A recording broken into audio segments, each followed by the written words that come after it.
aka kụbalụ Chukwu IYOM nwanyị ka anyị kwali ni Chukwu aka n'isi aka kụbali ni Chukwu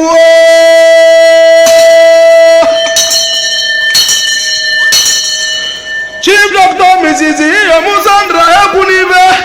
Ikukundu n'Igbo nnukwu nne happy birthday gị nnukwu nne happy birthday gị li Okada ọda dị mma nwanyị mara obi dị ọdịgo ji ogbu jidi ihe ijele nwanyị nnukwu nne happy birthday gị li Okada happy birthday gị Igbo na mabụtụ ụlọ n'ụtụtụ nnene anya nnukwu ekwe na-akụ nnukwu ekwe ikolo na-agbọ nnukwu mgbịrịmgba igorigo na-ara nnukwu nnụnụ na-agba egwu nnukwu ndị ada na-ekwe egwu nnukwu ukwe dị egwu na-ara nwelopụta ka mmalụ ụlọibe mgbịrịmgba anyị na-akụlụ amalụ ibe ekwe ikolo na-akpọrụ maka na mgbịrịmgba na ịbụ mgbịrịmgba na-akụlụ ndị na-eme mma ekwe na ịbụ ekwe na-akụrụ ndị na-eme ọfụma nnapụ anya n'ilo mụzie ka ndị ada na-agba egwu mụka ụmụ ọkpụ na-atụ nya agba egwu njọkedibe na-eme pasimuke n'ebe Chukwu na Chukwu okike abịa ma Emeka pasimuichọkụ nwagụrụ muke n'ebe Chukwu n'aka na-ara ụyọm n'ọnya na-atụ n'ime ọma na Chukwu mere anyị nya njem ntị ka mmalụ ibe na-eme ọ bụrụ ijele nwanyị Chief Dr. Mrs. SANDRA EKWUNIFE IYOM Ikukundu ndị Igbo na-emebe dị ọbụla eziokwu Okada kichoku na biya nwanyị ji obi Igbo nwere mogo nnukwu nne omogo mieda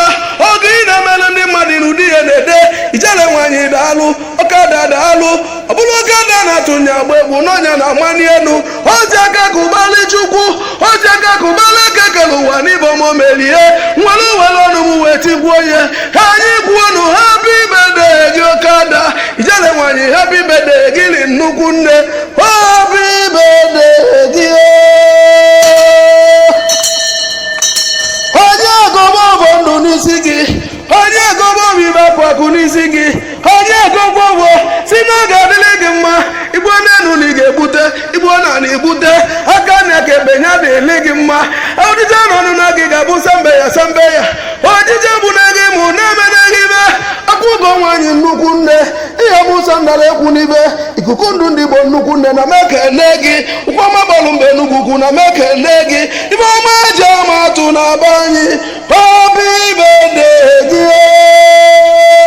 ọgwụ ị nagidere anya gbamichọgụ nwagụrụ muke n'ọga gị isi muke n'odogwu nwoke ọma Chukwu ji gọzie gị Chief Jude EKWUNIFE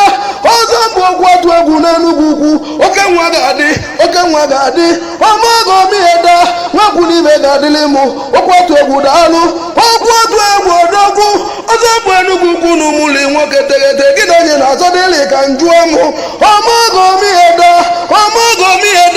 gị na nwunye gị golibe na Chukwu okike emego nke ni Chukwu mere ka mma na anyị na-agbalụ Chukwu egwu anyị na-enwe aṅụrị na mmadụ itikwuli ofero na nke na ọdịbụ mgbe ọ dị ọkwa na mfe ọdọgwa na izi chacha ka anyị kee n'ebe Chukwu happy birthday gị odogwu karịrị odogwu nwanne mụrụ n'Enugwu na ụmụli mechara Igbo mụlili ma ọkpọrọ mụ Benjamin Umela nwe moka osimichokwu nwagụrụ mụ bụ n'ọvọ mụ bebeli jele nwanyị ekpele mụ bebeli IYOM ekpele mụ bebeli Ikukundu ekpele na ndụ ka ya na-agọli ya more life ga-adịkwu ndụ na ọ ga-adị na ndị ya na-akụrụ biya na ọ ga-adị ka oke orimiri onye kwere atọ n'ike na ndị ya na-akụrụ biya na ọ ga-adị ka eje ọdịnala na ya kwa azachi ya osimụ bebeli ekpele na ọ ga-adịrị ya mma ọgbamichọgụ mụ kenebe Chukwu mụ kụba ka na Chukwu jeli mee mma n'ọkwa ezigbo mmadụ ka anya bụ nwaanyị bụ SANDRA na mekene gị ọkwa ibu ugbo rilima onwe moka ozi ziri choko elugbo ozi niziri anwụlọkwu jeli wuo n'eluigwe ka mụ kene ebe na mago ọgwọ ndụ n'isi nne na mago ọgwọ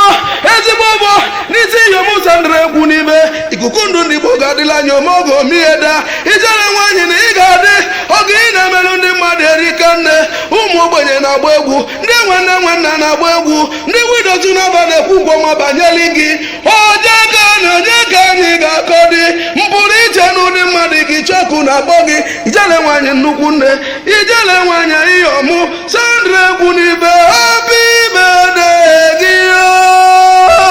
ozi m na ọ ga-adịrị gị mma Chukwu gọzie gị nye dịkwolu dị gị mma maka nunu na-eme ọfụma onye chifu Judu EKWUNIFE ọzọ mbụ ọkwatu egwu n'Enugwu ukwu odogwu kalile odogwu ka ichoku na be ya nwanne mụrụ Tiokekwe nwanne mụrụ Gbaụzọ Egbe 21 na Anambra ọkwatu egwu nwanne m odogwu na ị ga-adị webe na aṅụrị na ọ bụ Chukwu meli ihe happy birthday Okada happy birthday nnukwu nne IYOM SANDRA EKWUNIFE ikuku